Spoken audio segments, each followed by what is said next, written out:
We are live here at Recovery Fitness. Super excited to have Stephanie Campbell here to join us.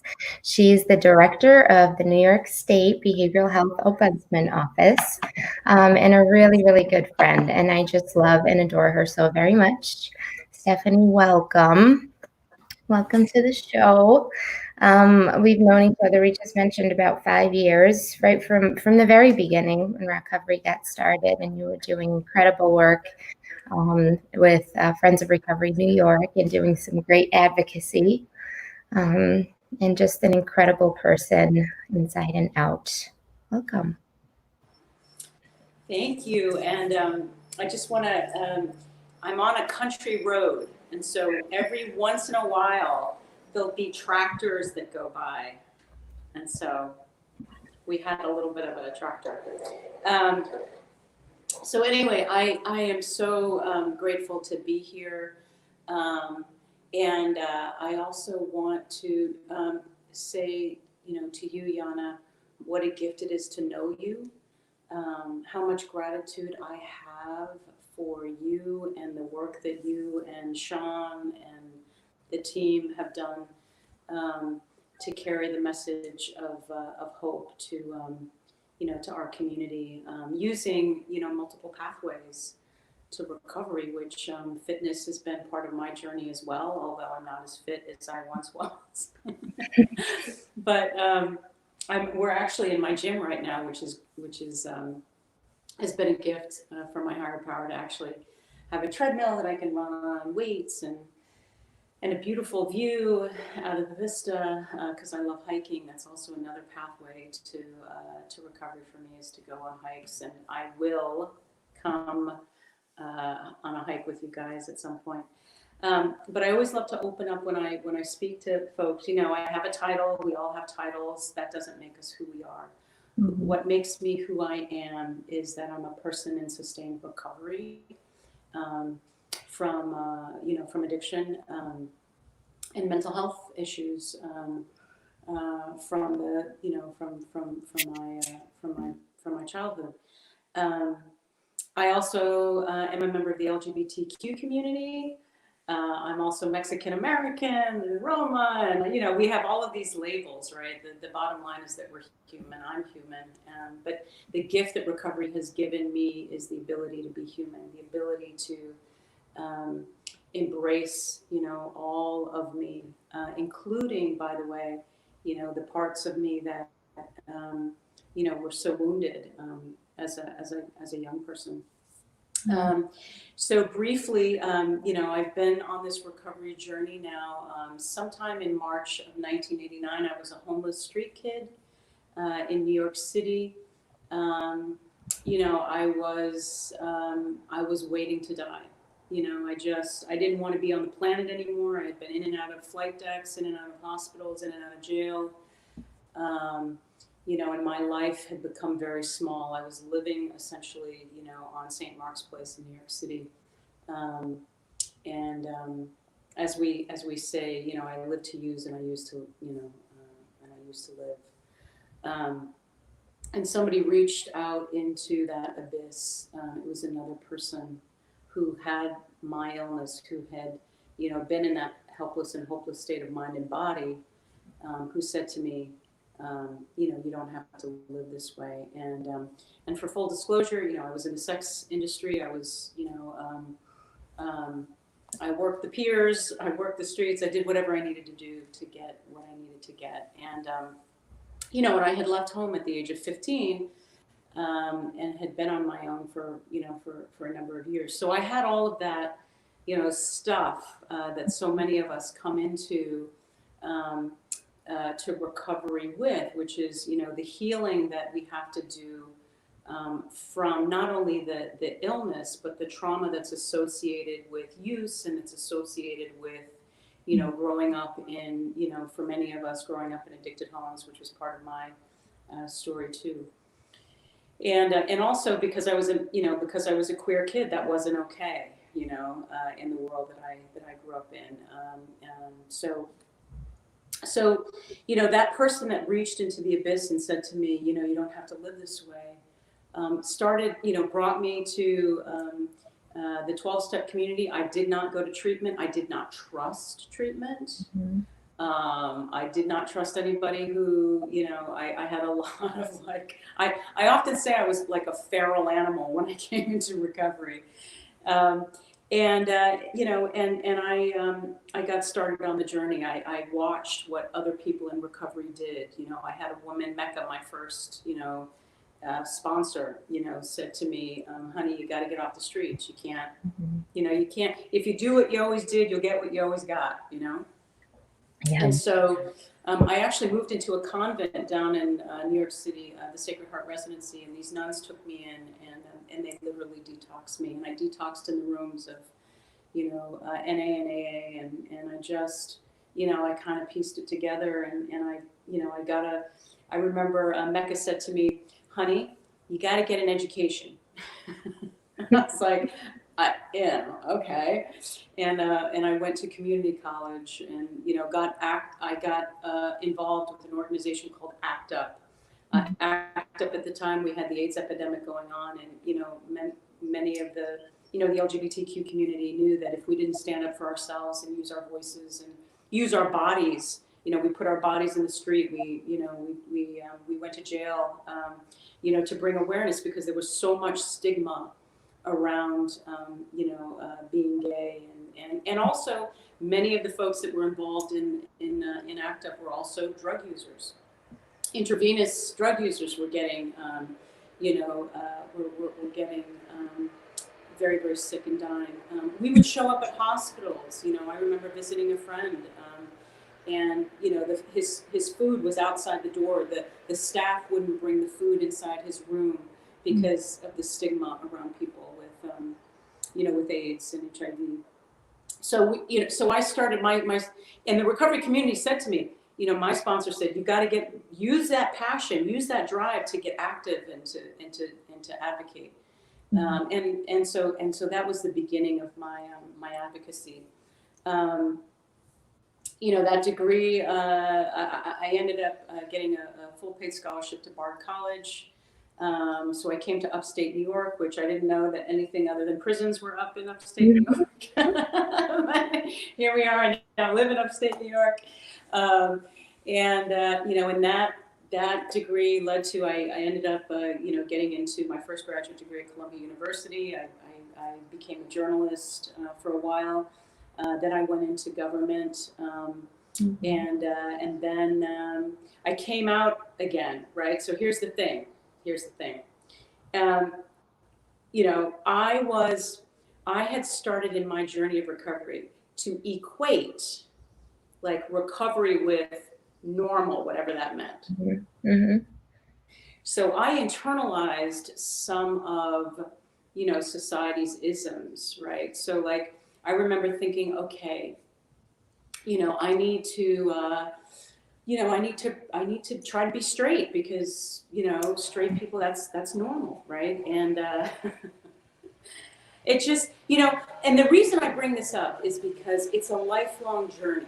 You know what I mean? Like, we don't like one and done it. We're not like, we don't come into this, to this journey and like, woo, it's all, wine and, well, it's not wine anymore. It's roses, right? It's like, Mhm. rainbows and unicorns. It's a journey of finding out who we are, and that was part of my process. So I had been working in government, and I had married a beautiful, amazing man who I'm still so close to this day. He's my best friend, and um, I came out again. I came out, and I met a woman, and I left. Government. I went and got a second master's degree to be a school teacher. I taught high school for a while. It was amazing.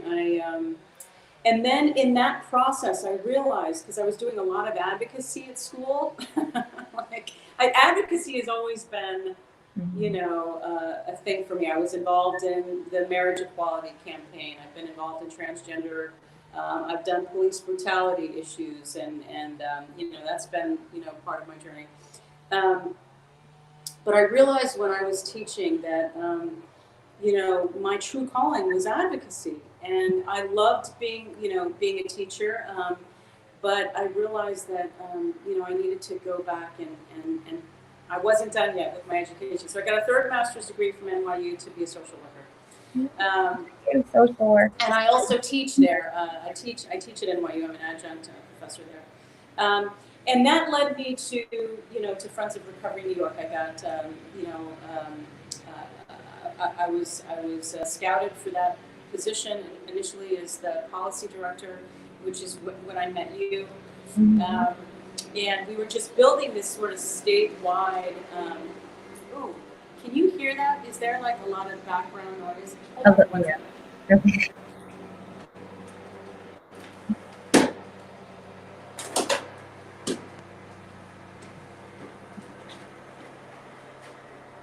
I love the working from home part because I'm like hyper vigilant, just waiting for my dogs to throw a fit and start barking in the background. Is that And better? it is. I can't hear it at all. I'm so sorry. Thank you, everyone, for your patience. Yeah. So we had this realization, right? We were really starting to see the numbers spike during the opioid epidemic and the onset of the opioid epidemic. And prior to that, I had been working on needle exchange, like expanding needle exchange. So I just need to say on the record, harm reduction, huge part of my story. And I think for many of us, right, many of us don't have the internal infrastructure to just stop using, like just say no, right?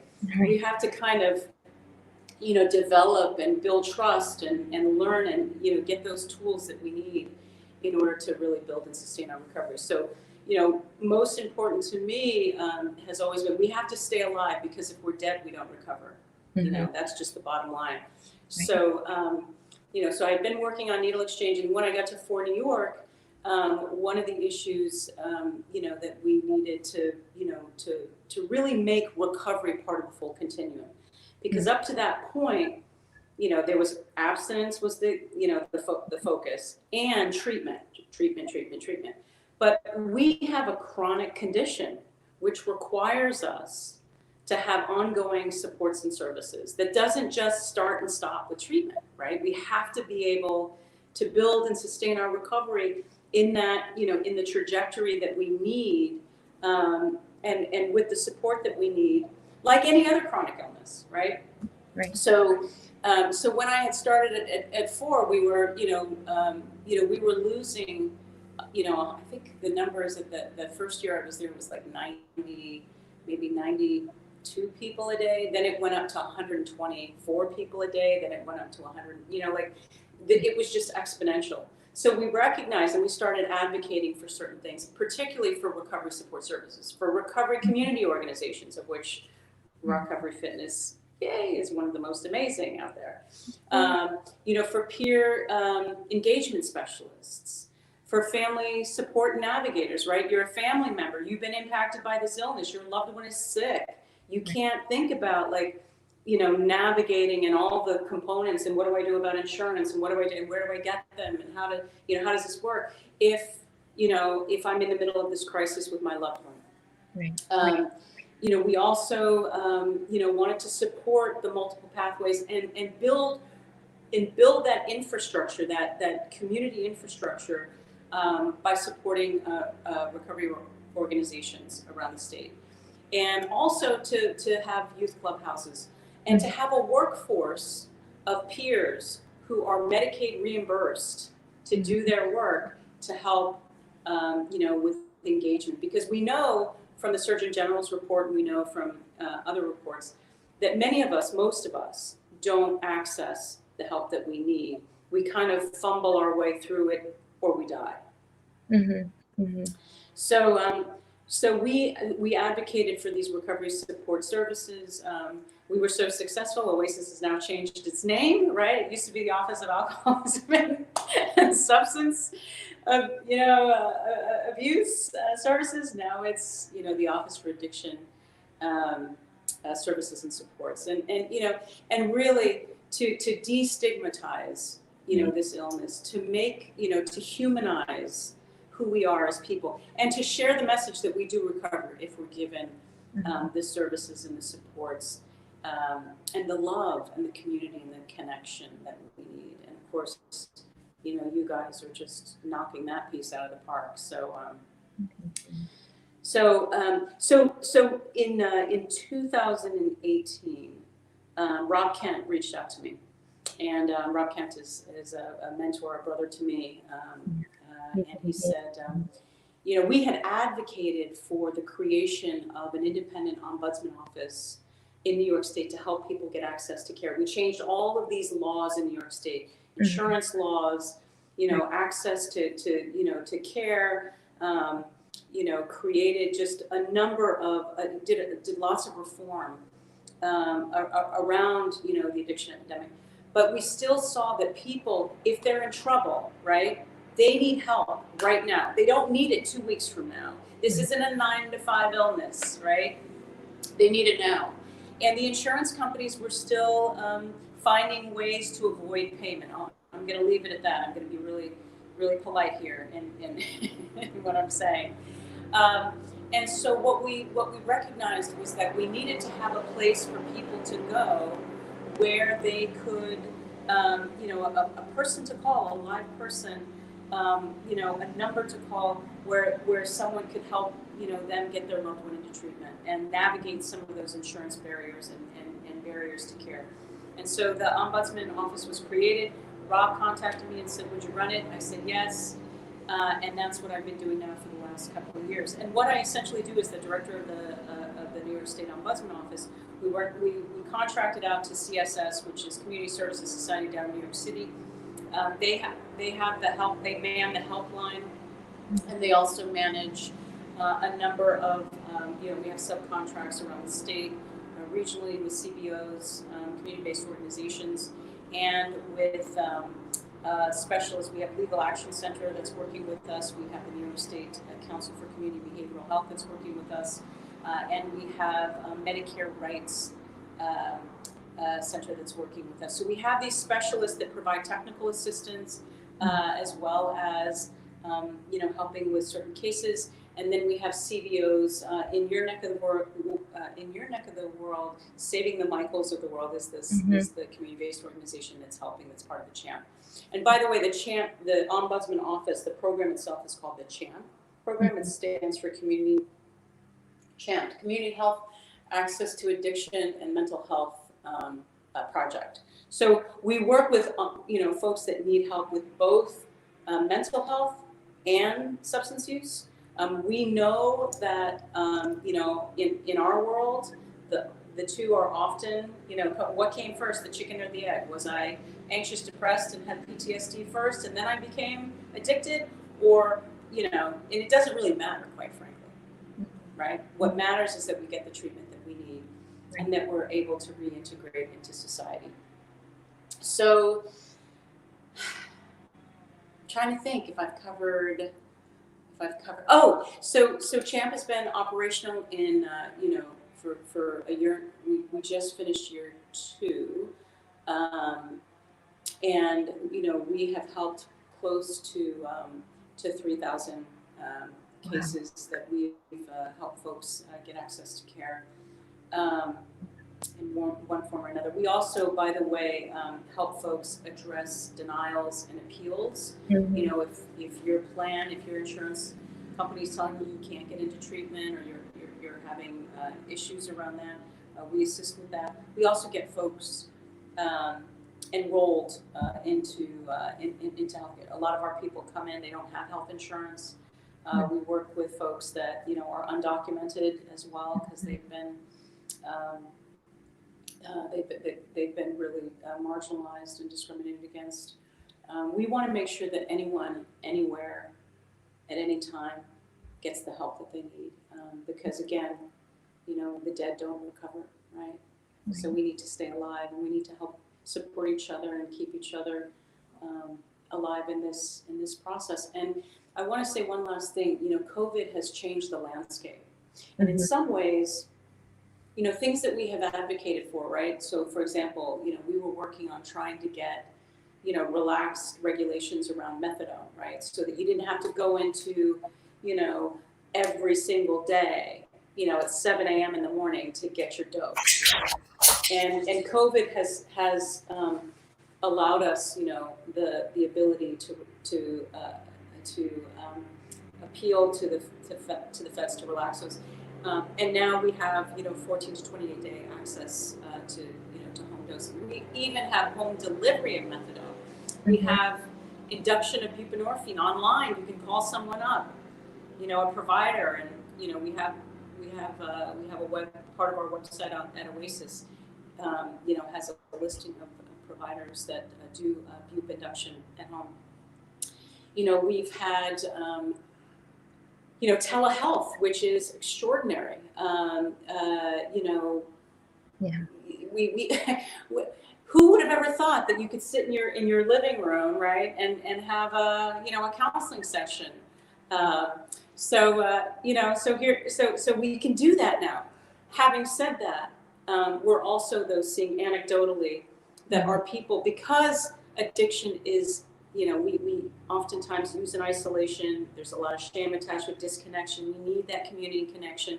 COVID has impacted our ability to connect in Mhm. ways that has had a negative impact for some of our folks. And we've seen the numbers starting to go up again. And I was just reading a New York Times article yesterday that, last year's number, 2018, we saw a dip for the first time, and we were starting to feel like a lot of hope.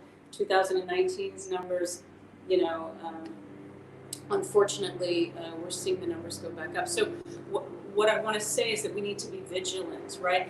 Our stories have power. Our voices, our stories have power. We have to continue to carry the message of hope, to let decision makers know that we can and do recover if given the support that we need. And so I'm going to turn it back over to you, Yana. Thank you so much for inviting me. Thank you so much for all you do. And the people who are on this call, I love you. If I haven't met you yet, you're in my heart. And really look forward at some point to coming up and doing a hike with you crazy, crazy beasts. It's so great.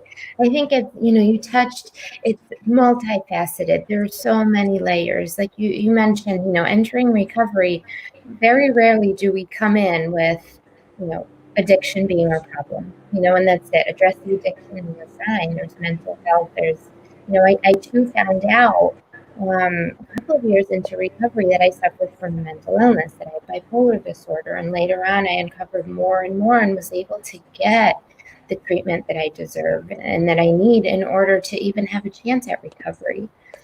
And you also touched on some of the issues, some of the stigmas with MAT. We get a lot of folks that call us or reach out and they're like, well, can I still come to your program if I'm on methadone or Suboxone? And that cannot be a question.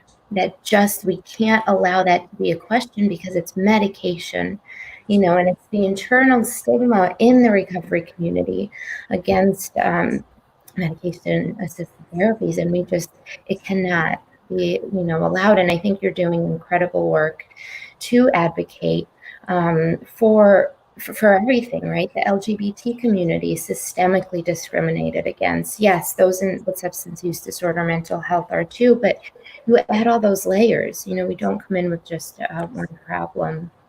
I know your story is incredibly inspirational. We have Joe mentioned that you're amazing, and you absolutely are. I know Stephanie Forrester from Be the Change, had a question about, and I don't know if you can talk to it or not. And she said, the funding was just cut by Cuomo will impact the SUD treatment community. I don't know if you can speak to that or answer that. Yeah, no, I know that. So the state right now is facing Yeah. a $13 billion shortfall. I think that's the latest shortfall number. That might be an underestimate. Um, I teach policy, right? And so one of the things that I try to say to my students is, you can have all the amazing ideas in the world, but if there's not the money there to fund it, if you can't figure out a way to fund it, it's an amazing idea, right? Um, and so what Steph is asking, and it's a good question, Steph, and I appreciate the question. You know, there have been withholding of state aid. Until we figure out what's happening on the federal level. Um, um, if there's no money, you know, I don't have a money tree, you know, and I don't think anybody on this call has a money tree. Governor Cuomo, unfortunately for all of his, you know, for all that he's been able to do and to help, steer us, in the right direction during this pandemic, I don't think he has a money tree either. So I say that not to be flippant about, but to say that we have to, this is where advocacy comes in, right? So, we've done all this work, we've made incredible advancements in prevention, treatment, and recovery around our illness. But we can't stop that work, right? And so, in government, right, in anywhere, not just government, but in life, the squeaky wheel gets the grease, right? So, I think it's really important for us to, continue to demonstrate that, our folks, need care, that, we also have this, parallel pandemic that's been going on for a long time. It hasn't gone away. It's not going to go away. And quite frankly, if you invest in recovery, if you invest in getting people the treatment that they need and the recovery supports that they need, the payoff, is exponential. So, I think we need that needs, to be, we don't need to be shy right now. In terms of reaching out to our elected officials, and to keeping, the conversation going that now is not the time to cut or reduce, and there's a way to do that that's effective. There's a way to do that that doesn't alienate. There's a way to do that. So, I would really, in the role that I have right now, I can't speak to anything specific on what you should do or should not do. That's not my role. But our stories have power. Our voices have power when we connect together. Together we can. And there's strength. I mean, when I was at For New York, we had over 1,500 people converging on, in Albany and talking to their lawmakers and saying, sharing their stories and saying, we need this, we need these resources because without them, we die.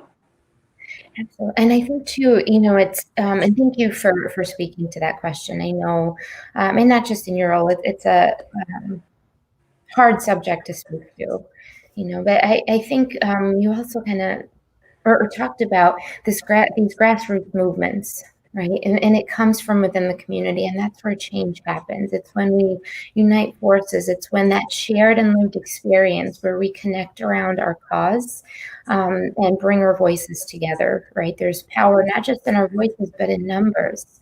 And I know Stephanie Forrester can also probably relate. We get all these pats on the back, we get congratulations, and not to minimize the impact, for a multitude of these, and I'm cautious to say it, but recognition in the community and awards, but there's no funds attached to it. And that doesn't help us continue our mission and continue the work. So I think it's so important for us to continue to use our voices, continue to speak our truths, right? Our voices have been sort of stifled for so long.